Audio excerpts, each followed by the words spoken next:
this video, we'll be looking at the rarely discussed RRSP meltdown strategy. It is a very powerful strategy for retirees to reduce their overall tax payable in retirement.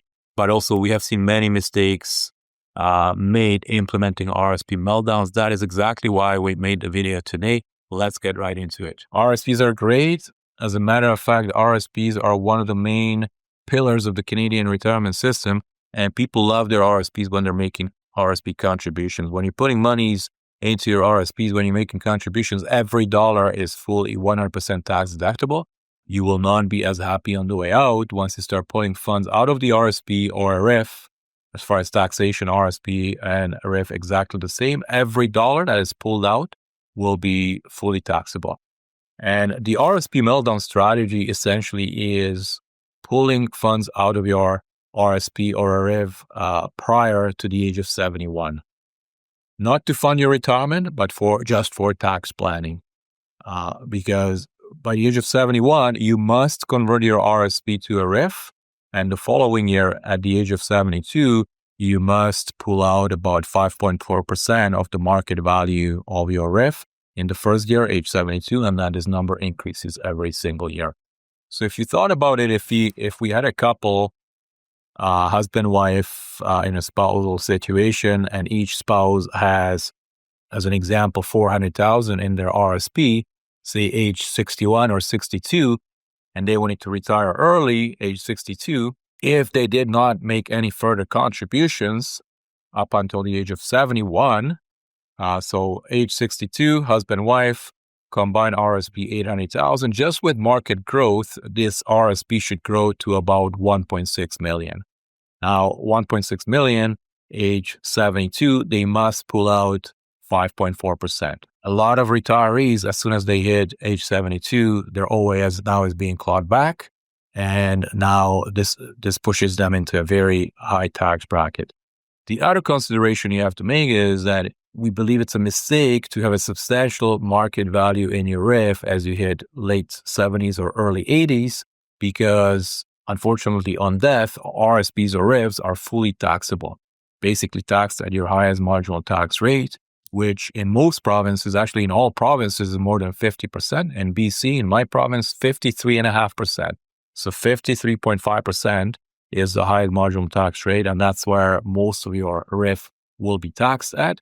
So if you have a high, substantial market value of your RIF in your mid or late 80s, and then when you pass on, you're basically kissing half of your RIF goodbye because, as I said, 53.5% will be paid in tax on your RIF balance. Let's look at a quick case study, and this is an actual software that we use to model various situations for tax planning and for retirement planning.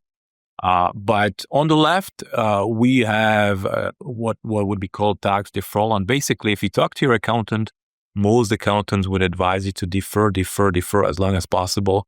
And I'm talking about deferring, withdrawing from your RRSP or a RIF until the age of 72.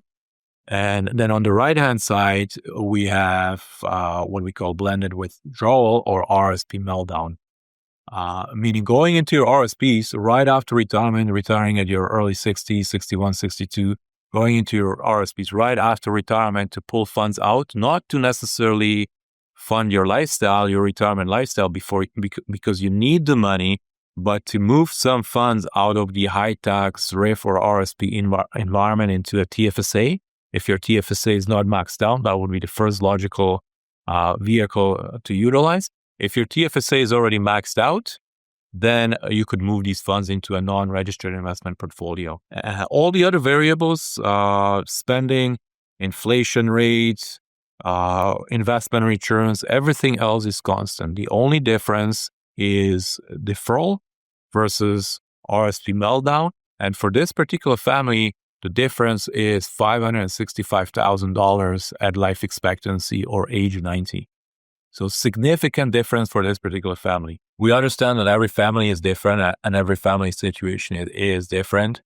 I recommend you see a certified financial planner who would be able to model these scenarios for you. But generally Canadians would fall in 2 or 3 categories. First category would be you and your spouse, or your combined retirement income or pension income is below the OAS threshold. And in this situation, if you already have a substantial RSP with a substantial market value, you should be pulling extra funds out of the RSP or RF to bring you up to the OAS threshold. Or you and your spouse are already over the OAS threshold. And again, generally in this situation, you are most likely better off leaving the funds in your RSP or RF. The other thing to consider is that while you are retired, or when you retire, you are able to split eligible pension income 50-50 between yourself and your spouse. And it is a very powerful strategy. It's a very simple strategy. Basically, when you're filing your income tax, you would elect to tax split eligible pension income with your spouse. And again, as you get older, and just a fact of life, when one of the spouses passes on, now all of a sudden, all the income that was previously split between two pensioners is basically taxed in hands of the surviving spouse, which what we see very often or all the time is at this point, that spouse is generally in a very high tax bracket, and it's almost too late to be implementing any RSP meltdown strategies at that point. So the point here is the younger you start planning and the younger you start looking at these planning opportunities, the more options there will be available for you. Now that you understand what an RSP meltdown strategy is, click on the link below to fill out a quick questionnaire analyzing your specific situation. Once complete, we'll send you a free video giving you actionable advice to optimize your retirement plan. There are some other RSP meltdown strategies in Canada being promoted by various advisors, and I just wanted to examine these for a few seconds as well.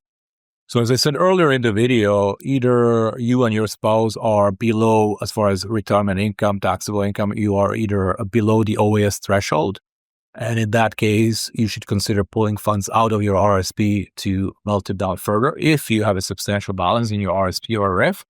Or you and your spouse are already over the OAS clawback amount. And in that case, you would most likely not be pulling additional funds out of your RIF or an RSP.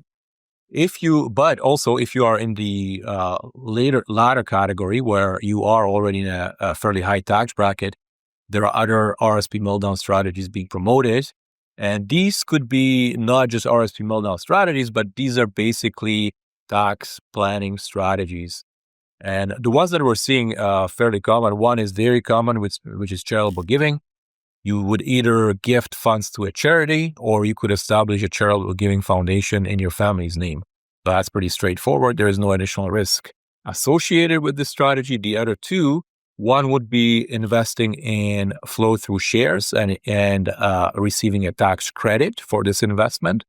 And the other strategy that we have seen being advertised as well is actually leverage. So borrowing funds to invest in a non-registered portfolio, and then using income stream out of your RSP to fund that loan, where you would be receiving a tax write-off, and between the RSP withdrawal and the tax write-off, it's pretty much a wash. If you are interested in discussing these two strategies, you should be seeing a certified financial planner, because as I said, these are not for everybody. There is some additional risk involved. But if you are in a high tax bracket or in a very high tax bracket, you might at least consider these strategies for yourself and your family. RSP meltdown is a very powerful tax planning strategy. However, it might or might not be right for your family and for your specific situation. If you are looking for more help with your retirement plan in Canada, click on the link below to fill out a complimentary questionnaire. And after you submit it, we'll reach out with a personalized video giving you actionable steps to optimize your retirement plan. We'll see you in the next video.